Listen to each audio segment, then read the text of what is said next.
ईश्वर ने स्त्री को ममता, प्यार, सभ्यता और सहनशीलता की मूर्ति बनाया है। नारी को शक्ति माना गया है, नारी को घर का सम्मान माना गया है, नारी घर की लक्ष्मी मानी जाती है। लेकिन मर्यादा का वास्ता देकर महिलाओं पर अपना जोर आजमाना, उसकी सहनशीलता का फायदा उठाना, ये कौन सा लक्ष्मी पूजन है? ये सवाल आज का नहीं, बरसों पुराना है। और घरेलू हिंसा हमारे समाज का वो हिस्सा है जो धीरे धीरे एक प्रथा का रूप ले रहा है। हजारों सालों से ये प्रथा चलती आ रही है। मैं इसको प्रथा इसलिए कहती हूँ क्योंकि ये हर घर में, हिंदुस्तान में ही नहीं, विश्व भर में लोग घरेलू हिंसा का शिकार रहते हैं। हमारे यहाँ पे क्योंकि हमारी संस्कृति, हमारे संस्कार परिवार को बहुत ज़्यादा महत्व देते हैं हम, और हमारे में बहुत ज़्यादा सहनशीलता की मादा होती है, तो हम लोग घरेलू हिंसा को हिंसा समझते ही नहीं हैं। जिस तरह हर ताले की चाबी होती है, उसी तरह हर समस्या का समाधान भी होता है। मैत्री एक ऐसी एनजीओ है जो समाज में मैत्री का ही संदेश लेकर आगे बढ़ रही है। जहां दरवाजे के पीछे वो दर्दनाक चीखें अब तक अनसुनी थी, आज उन्हें सुनने वाला कोई है। आज उन्हें सहारा देने के लिए एक दोस्त है। ज्यादातर मर्द जो हैं वो एक तरह से बच जाते हैं, पर जो प्रॉपर जो विक्टिम जो होती है वो औरत के ही ऊपर ज्यादातर आता है या उसके बच्चों के ऊपर। और इसलिए हम कोशिश करते हैं कि जो औरत है उसको इस चीज़ की प्रॉपर जानकारी हो कि अगर कोई हस्बैंड थप्पड़ मार रहा है तो वो सोचते हैं कि ये कोई घरेलू हिंसा नहीं है, पर थप्पड़ मारना भी एक तरीके से घरेलू हिंसा है। मैत्री ने अपनी शुरुआत भारतीय आर्मी ऑफिसर्स के परिवारों के साथ की। मैत्री ने महसूस किया कि इन आर्मी के परिवारों में भी कहीं न कहीं नारी को वह सम्मान नहीं मिलता जो उन्हें मिलना चाहिए। मैत्री संस्था 2005 में शिलोंग में हम लोगों ने ये शुरू करी थी, मैंने और मेरे पति ने, जनरल भूपिंदर सिंह। हम लोग आर्मी में हैं, आर्मी में थे मेरे पति। तो हम जब आर्मी में थे तो हमको लगा उस समय कि इस चीज़ की बहुत ज़रूरत है कि लोगों को बताया जाए कि हिंसा क्या होती है और हिंसा के कारण आपको क्या क्या बीमारियां हो जाती हैं।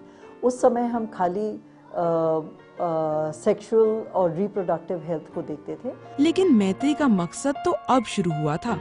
मैत्री टीम ने जब रिसर्च की तो पता लगा ये घरेलू हिंसा तो हर दूसरे घर की कहानी है। विश्व भर में 20 से 50% महिलाएं घरेलू हिंसा का शिकार हैं। 2007 में महिलाओं पर हुए अत्याचार के 1,85,312 केसेस रिपोर्ट किए गए। 75,930 केसेस हस्बैंड और उनके रिश्तेदारों के अगेंस्ट रिपोर्ट किए गए थे। एक हैरेसमेंट हर 59 मिनट में हो रहा है, एक मॉलेस्टेशन हर 16 मिनट में हो रहा है, एक टॉर्चर हर 12 मिनट में हो रहा है। हर 5 में से एक विवाहित महिला डोमेस्टिक वायलेंस का शिकार हो रही है। तकरीबन 40 विवाहित महिलाओं ने 15 से 49 साल के बीच कभी न कभी डोमेस्टिक वायलेंस को फेस किया है।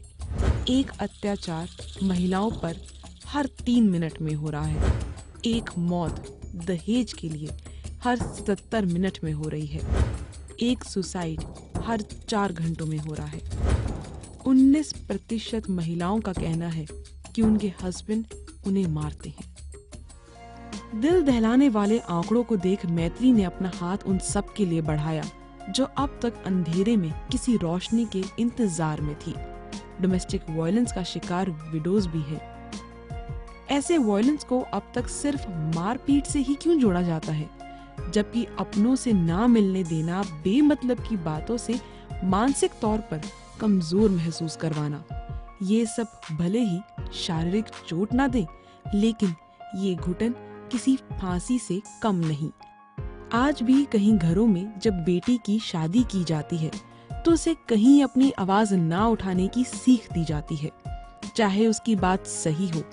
और इसी सहनशीलता की वजह से ही एक महिला डोमेस्टिक वायलेंस का शिकार होती है।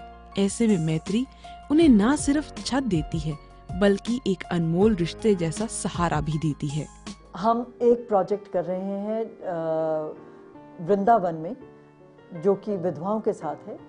पहले हम एक आश्रम में काम करते थे जहाँ पे अधिकतर महिलाएं वहाँ पर बंगाल से आई हुई हैं। वहाँ पे काफ़ी महिलाएं हैं जो कि विधवा नहीं हैं, पर उनको उनके घर से निकाल दिया गया है।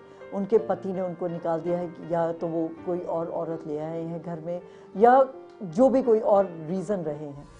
मैत्री की वीनी सिंह एक इंस्पिरेशन है उन सब महिलाओं के लिए जो लड़ना चाहती हैं इस डोमेस्टिक वायलेंस के खिलाफ। मैत्री ऐसी महिलाओं को बताती हैं उनके अधिकारों के बारे में। इस संस्था का मानना है कि आज महिला न सिर्फ अपनी जिंदगी को बेहतर बनाने की क्षमता रखती है बल्कि सितारों से आगे बढ़कर दूसरों के लिए भी रोशनी का इंतजाम कर सकती है। हम विधवाओं के साथ जब काम करते हैं, विधवा माताएं पहले तो वो भी ट्रस्ट फैक्टर होता है, कि वो सोचती हैं कि आप आए हैं, एक दिन के बाद चले जाएंगे, हमको एक दिन खाना खिलाएंगे, दूसरे दिन नहीं खिलाएंगे। पर अब क्योंकि काफ़ी समय हो गया है, तो अब उनका और हमारा इस तरह का संबंध हो गया है जैसे माँ और बेटी का होता है।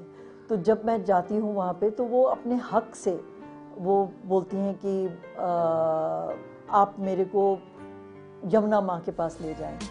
मैत्री के आज तक के सफर में वीनी को कई संघर्षों से गुजरना पड़ा। वीनी आज अपने सपने को जी रही है और वो खुश है इन सब बेसहारों को सहारा देकर। वो खुश है इन्हें इनकी जिंदगी का नया मकसद देकर। इसमें खाली कष्ट हमको ज़रूर होता है क्योंकि फंड्स नहीं होते हैं। तो हम लोग, क्योंकि हमने शुरू अपने फंड्स के साथ किया था और अब हम थोड़ा फंड रेजिंग करते हैं, थोड़ा कुछ एक संस्था हमारे साथ जुड़ गई हैं जो हमको थोड़ा योगदान करते हैं।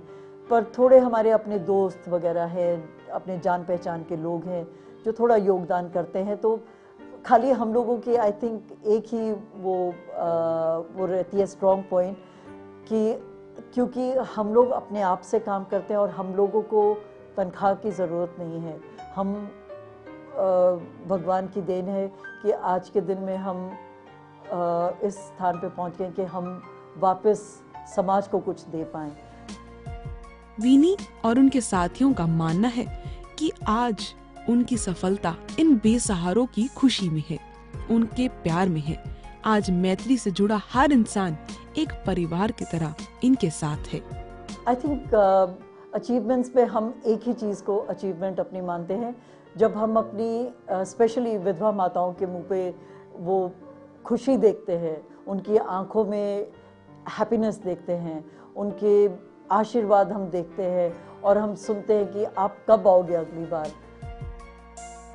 वाकई आज समाज के इस बदलाव को देख यकीन हो गया, एक सुबह तो आएगी जब सूरज और तेज चमकेगा, चिड़ियों से भी ज्यादा सपने उड़ान भरेंगे, सहनशीलता का भी सम्मान होगा। उस दिन जीने के फिर कई अरमान जागेंगे। Tolerance I would say is the key to life, the key to happiness, पर सही जगह पे सही समय पे।